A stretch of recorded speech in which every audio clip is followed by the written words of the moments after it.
Hello students, welcome to EPG Pathshala. In this session, we shall discuss the topic energy heat transfer.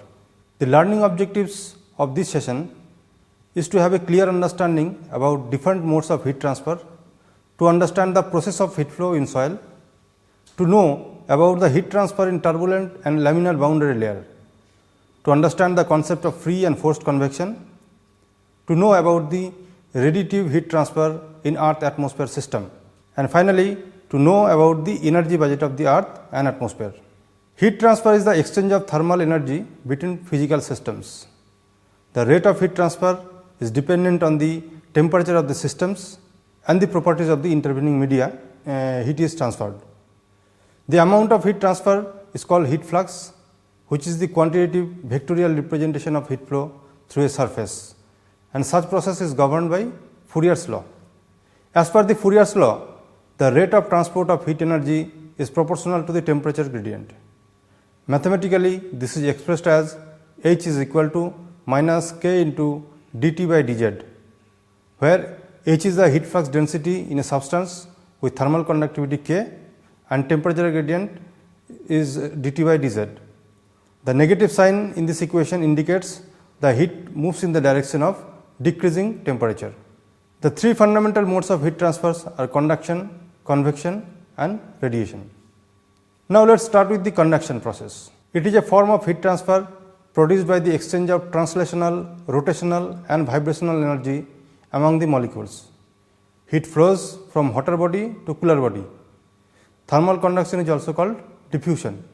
In the absence of an external driving energy source within a body or between bodies, temperature differences decay over time due to conduction and thermal equilibrium is gradually approached. Now conduction is two types, one is steady state conduction, another is transient conduction.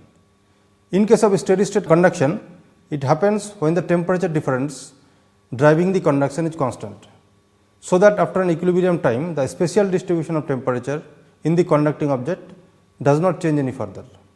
In other words, you can say that during steady state the amount of heat entering a section is equal to the amount of heat coming out of the section. Transient conduction, it occurs when the temperature within an object changes as a function of time. Now conduction in earth system, fluids especially gases are less conductive. The conductivity of steel air is 4 orders of magnitude less than the values of metals like copper and silver. The conductivity of gases increase with temperature. In earth atmospheric system, conduction is important for heat transfer in the soil, in other solid object and in fluid at rest, but not in the free atmosphere, where the effects of molecular diffusion are trivial in relation to mixing by turbulence process. For a steady flow of heat between two parallel surfaces which are at temperature T2 and T1 separated by a uniform slab of materials with thickness T, integration of equation 1, that is integration of the Fourier equation, gives the form which is written here, H is equal to minus K into minus K integration dt, where T is from T1 to T2, divided by integration of dz, where z is from 0 to t. So after integration the form takes like this, H is equal to minus K into T2 minus T1 by T. This equation is used to describe the vertical flow of heat in the soil. Now heat flow in the soil. Conduction is the dominant process of energy transfer in soil. Heat transfer in soil takes place under transient conduction. Now let me explain some terminologies which are relevant to this chapter. First is heat capacity. It is the ratio of heat absorbed to the change in temperature of any substance. Its unit is joule per degree Kelvin. Then mass specific heat. It is the heat required to raise the temperature of a unit mass through 1 degree Kelvin. Its unit is joule per kg per Kelvin. Then volume specific heat or CV. It is the heat required to raise the temperature of unit volume of a substance through 1 degree Kelvin. Its unit is joule per meter cube per Kelvin. Sometimes volume specific heat is termed as heat capacity per unit volume, that is rho multiplied with C is equal to CV. Now another term, thermal conductivity. It is the quantity of heat flowing through unit cross sectional area per unit time in response to unit temperature gradient. Its unit is watt per meter square per meter per degree Kelvin. Soil heat flux is given by this equation. Heat flux is the heat flow rate per unit cross sectional area. The equation is H is equal to plus minus K into del T by del Z, where K is the thermal conductivity and del T by del Z is temperature gradient. The negative sign indicates that flux is outward from the soil. Thermal conductivity K depends upon moisture content, porosity and organic or mineral content of the soil. In case of moisture content, thermal conductivity increases with increase in soil moisture content. For porosity, if porosity increases, then thermal conductivity decreases. That is why in fine sand type of soil, where porosity is least, conductivity will be higher and it will be lower in the clay soil. Thermal conductivity of organic matter is less than that of mineral matter. So, when organic content increases, conductivity decreases. Thermal conductivity of soil determines the rate of heat transfer, whereas the rate of change in temperature vary with the heat capacity. Now, thermal diffusivity. Thermal diffusivity is defined as the ratio of thermal conductivity to the volume specific heat. Thermal properties of soil are determined by the thermal properties of individual fractions which constitutes the soil volume. In a bulk of soil, Xs plus Xl plus Xg is equal to 1, where Xs is the solid fraction, Xl liquid fraction and Xg is the gaseous fraction. So, the density of the soil volume is equal to rho s into Xs plus rho l into Xl plus rho g into Xg, that is summation of rho into X, where this S signifies the subscript of rho indicates the density of the corresponding fraction. The volume specific heat can be given by rho dash C dash is equal to rho S into Cs into Xs plus rho L into Cl into Xl plus rho G into Cg into Xg, that is equal to summation of rho into C into X. So, as a whole, specific heat of soil is equal to summation of rho into C into X divided by summation rho X. Now, effect of moisture content on thermal properties of soil. Addition of water increases the thermal conductivity of dry soil at faster rate initially. Gradually, as water content increases, the rate of increase in conductivity becomes much slower. Addition of water increases the thermal conductivity more rapidly than volume specific heat, which leads to increase in diffusivity. But in later stage, increase in conductivity is less as compared to the volume specific heat, and consequently the thermal diffusivity decreases. Now, convection. It is the transfer of heat from one place to another by the movement of fluids. In this process, heat transfer takes place through mass transfer method. Convection is the dominant mode of heat transfer process in a fluid medium. It is described as the combined effect of heat conduction within the fluid, that is diffusion and heat transference by bulk fluid flow streaming. Now, let us see the difference between convection and advection. The bulk motion of fluid enhances heat transfer in many physical situations, such as between a solid surface and the fluid. In meteorology, convection usually refers to atmospheric motion that are predominantly vertical, such as rising air currents due to surface heating. The process of transport by fluid streaming, which is predominantly horizontal, is known as advection. In Earth atmospheric system, the wind and ocean current are advection processes accompanied by large scale transport of heat energy. Like convection, advection in a fluid is always also accompanied by transport via heat diffusion. Now, nature of fluid flow, laminar versus turbulent flow. Two primary types of fluid flow are laminar flow and turbulent flow.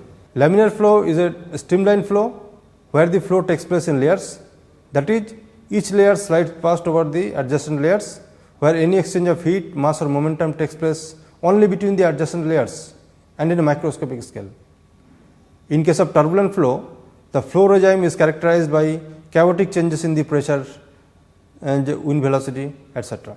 It is a transport within a gas by molecules or particles or eddies which are capable of transporting units of a property such as heat, water vapor or gas. Even when the carriers are moving randomly, net transport may occur in any direction provided that the concentration of P decreases with distance in that direction. The eddies in the atmosphere are in a sense like molecules in a gas. They bounce about with random motion but are carried along with the wind. It is these fluctuations that transport heat, water, momentum, etc. in the atmosphere. Now, let us see how the boundary layer develops. Understanding of boundary layer is essential for interpretation of convective heat transfer. It is analogous to a system where a surface is immersed in a fluid in motion. The streamlines of flow, that is laminar flow, are almost parallel to the surface, where the flow of momentum takes place by the momentum exchange between the individual molecules. Under frictional effect, the flow becomes unstable and breaks down to a chaotic pattern of swirling motions called a turbulent boundary layer. A second laminar layer of restricted depth, that is the laminar sublayer, forms immediately above the surface and below the turbulent layer. This figure explains how a turbulent boundary layer develops when wind flows over a rough surface. The transition from laminar to turbulent flow depends on the relative magnitudes of inertial forces associated with the horizontal movement of the fluid and viscous forces generated by the intermolecular attraction. This is also sometimes referred to as internal friction. The ratio of inertial to viscous forces is known as Reynolds number after the British mathematician Osborne Reynolds. To compute Reynolds number is Re is equal to rho into nu into L divided by mu, where rho is the density of fluid, v is the characteristic velocity of the fluid, L is the characteristic linear dimension, and mu is the dynamic viscosity of the fluid. When Reynolds number is small, viscous forces predominate, so that the flow tends to remain laminar. When inertia forces predominate, Reynolds number reaches a critical value and the flow becomes turbulent. When Reynolds number is larger than 5000, the flow typically becomes turbulent, but not necessarily all the time it becomes turbulent. Whereas, when Reynolds number is less than 5000, the flow is usually laminar. Now, heat transfer in boundary layer. When a surface is immersed in a fluid, it loses heat through the boundary layer. The heat transfer power unit area in this case is given by C is equal to kappa into Ts minus T by delta, where kappa is the thermal conductivity of the fluid medium, Ts and T are the surface and fluid temperatures respectively, and delta is the thickness of the laminar boundary layer. The equation 9 can be rewritten as C is equal to d by delta into kappa into Ts minus T by d, which is equal to nu into k kappa into Ts minus T by d, where d is the characteristic dimension of the body. The ratio d by delta is termed as Nusselt number nu, and nu provides the basis of comparing the rates of convective heat loss from similar bodies when they are exposed to different wind speeds. On the other hand, the convective loss of heat can also be represented in terms of concentration difference and thermal resistance. Mathematically, C is equal to rho into Cp into Ts minus T by Rh, where Rh is diffusive resistance, rho is fluid density, Cp is the specific heat at constant volume. It can be written as nu into k into Ts minus T by d is equal to rho into Cp into Ts minus T by Rh. So, comparing equation 1 and 9 and 10, we get this, and then Rh is equal to d by k into nu. K is the thermal diffusivity of air and computed by kappa divided by rho into Cp. Now, let us see the difference between free and forced convection. Convection is of two types: free convection and forced convection. Free convection, this is also termed as natural convection. Here, bulk fluid motions, that is streams and currents, are caused by buoyancy forces that result from density variations, which in turn is due to variations of temperature in the fluid.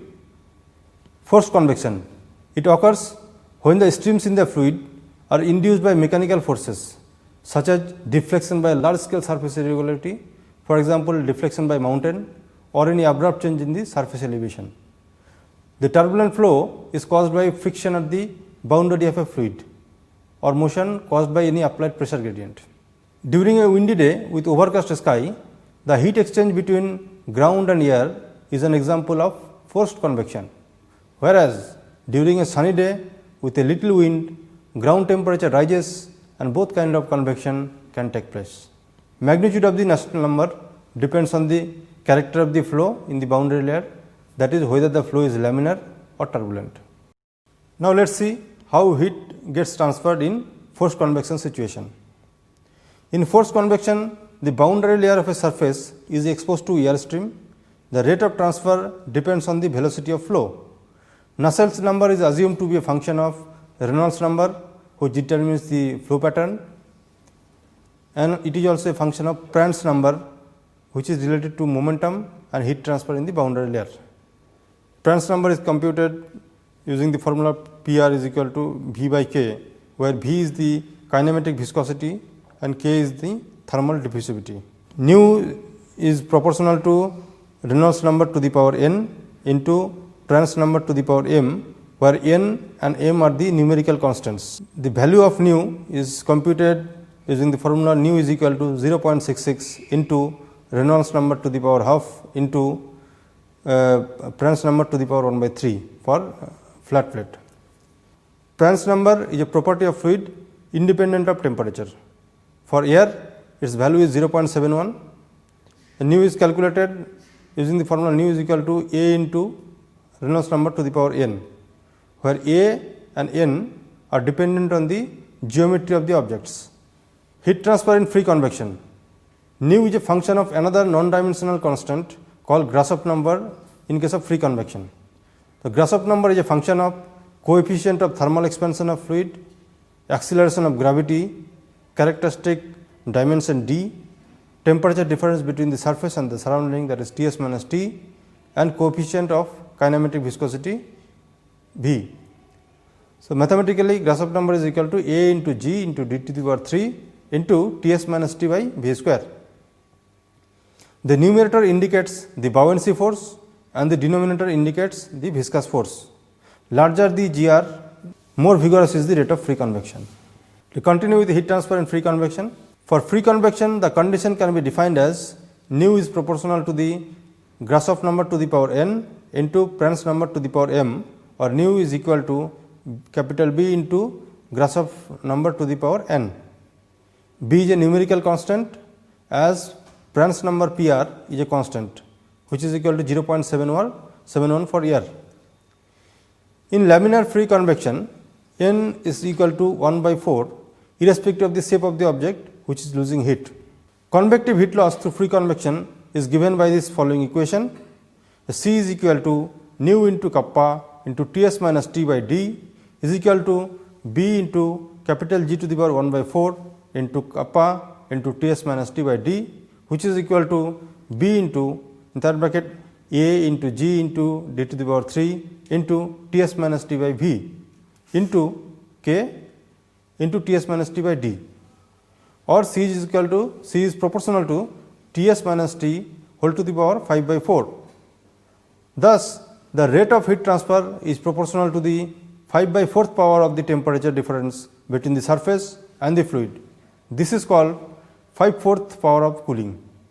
Criteria for free and forced convections. The ratio of Grashof number Gr and square of Reynolds number indicates the dominance of a buoyancy or inertia force.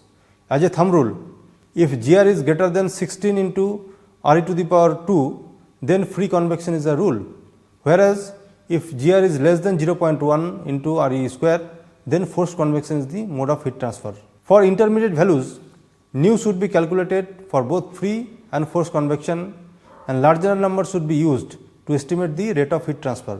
The onset of turbulence in free convection occurs when Grashof number exceeds 10 raised to the power 8, which is quite unusual situation in micrometeorology. To elaborate, the surface temperature of the object has to exceed from the ambient air temperature by a magnitude as large as 30 degrees centigrade. Now, measurement of convective heat flux. The flux, that is mass, energy or momentum flow per unit area per unit time, this is called flux. The flux can be measured by averaging the product of fluctuations of temperature, horizontal wind or mass and vertical wind. The method of measuring fluxes is called eddy correlation or eddy covariance. In mathematical terms, eddy flux is computed as a covariance between instantaneous deviation in vertical wind speed W dash from the mean value and instantaneous deviation in any property from its mean value multiplied by mean air density rho a.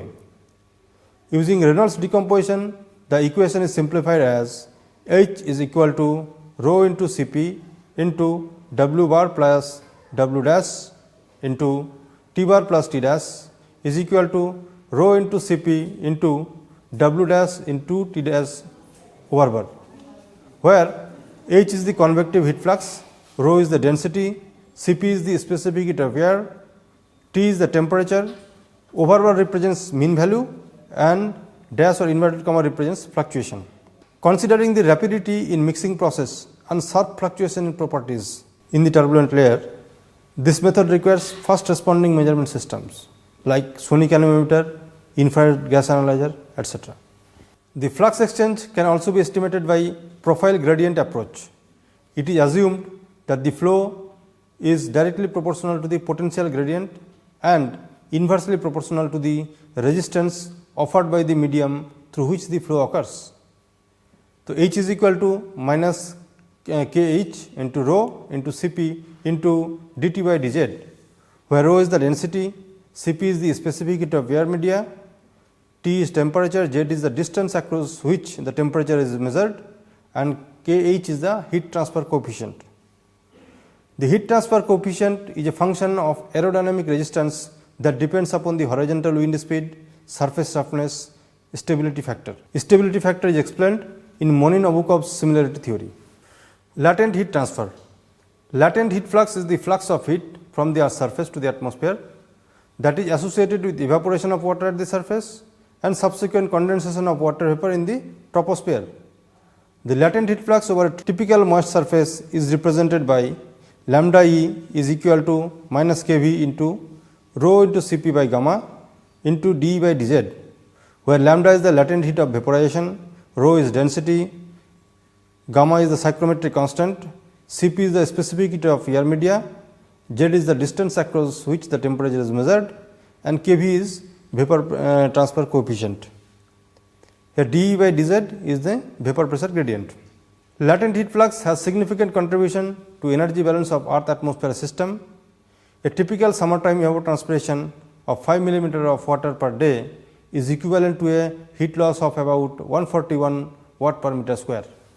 Now, the third mode of energy transfer, that is radiation.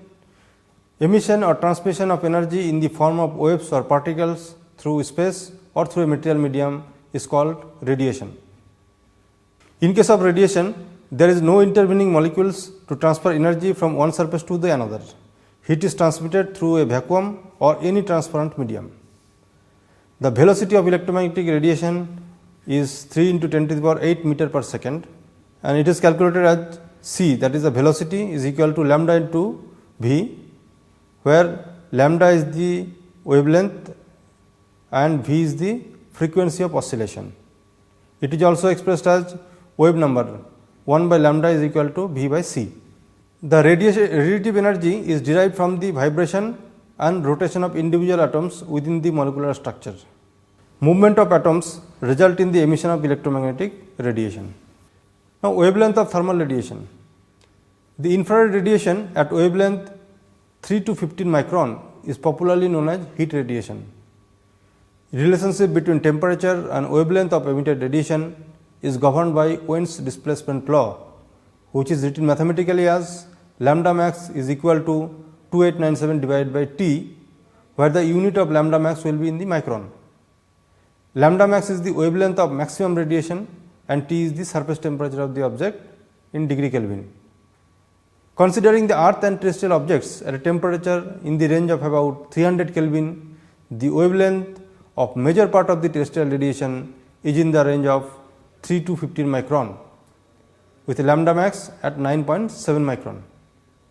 This range encompasses mid-wave infrared, that is between 3 to 8 micron, and long wave infrared, that is between 8 to 15 micron. The sun, on the other hand, emits in the short wave range between 0.15 and 3 micron, with a lambda max at 0.48 micron, as its surface temperature is about 6000 degree Kelvin. The temperature and quantity of thermal radiation.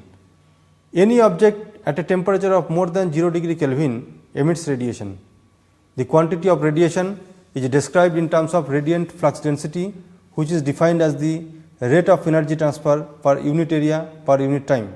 Its unit is watt per meter square or calorie per semi square per minute, or may be expressed as Langley per minute. The radiant flux density depends upon the energy state of the object defined by its surface temperature and emissivity as explained in the Stefan-Boltzmann equation. The form of the equation is R is equal to epsilon into sigma into T to the power 4 watt per meter square, where R is the radiant flux, that is the quantity of energy transferred per unit time per unit area. Epsilon is the emissivity associated with the changes in the energy state of the constituents.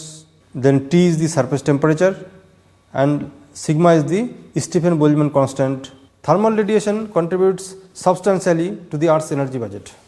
Now, the energy budget of the Earth atmosphere system. The thermal radiation has substantial contribution to the energy balance of the Earth atmosphere system. About 69% of the energy flow into the atmosphere is being contributed by the terrestrial radiation. 14% of the energy is being contributed by direct solar radiation. The remaining about 17% is received by the atmosphere in form of latent heat and sensible heat flux. Similarly, the Earth atmosphere system emits about 239 watt per meter square of long wave radiation into the outer space to maintain the energy balance of the system. An excess of incoming short wave radiation is observed between 35 degrees south and 40 degree north latitudes, and a deficit at higher latitudes compared with the outgoing long wave radiation budget. To maintain latitudinal energy balance, heat energy is transported from low latitudes towards pole, and this happens through oceanic and atmospheric circulation. This figure explains the different components of energy budget along with their relative magnitude in the total. Since this issue has already been dealt in detail in some other modules of this paper, I am skipping a detailed discussion on this. Now, to summarize, heat transfer is the exchange of thermal energy between physical systems. The three fundamental modes of heat transfer are conduction, convection and radiation. Conduction or diffusion is caused by the thermal properties which regulate the heat transfer in soil, that include specific heat and thermal conductivity as controlled by the porosity, moisture content and organic constituents of the soil. Convection is the transfer of heat by the movement of fluids. This is dominant mode of heat transfer process in Earth atmosphere system, and this happens through wind and ocean current. Convection refers to the ascent or descent of air mass, whereas the horizontal transport like ocean current, surface winds, etc. are known as advection. Convective heat transfer can take place in laminar flow, where heat transfer between adjacent layers is in a microscopic scale, or it can take place through turbulent flow. The convection can be free or forced convection. Free or natural convection is dominated by buoyancy force resulted from steep thermal gradient, whereas forced convection is induced by frictional force at the boundary of a fluid, or it also can happen by applied pressure gradient. The convective heat flux is measured by eddy covariance approach or by profile gradient approach. Latent heat flux is the flux in atmosphere which involves evaporation and condensation at the surface and atmosphere. Radiative exchange occurs in the form of electromagnetic waves through space or through a material medium and requires no intervening molecules. The relationship between temperature and wavelength of emitted radiation is demonstrated by Wien's displacement law, whereas quantity of radiation flux is defined by surface temperature and emissivity in accordance with Stefan-Boltzmann equation. The thermal radiation has substantial contribution to the energy balance of Earth atmosphere system. Thank you.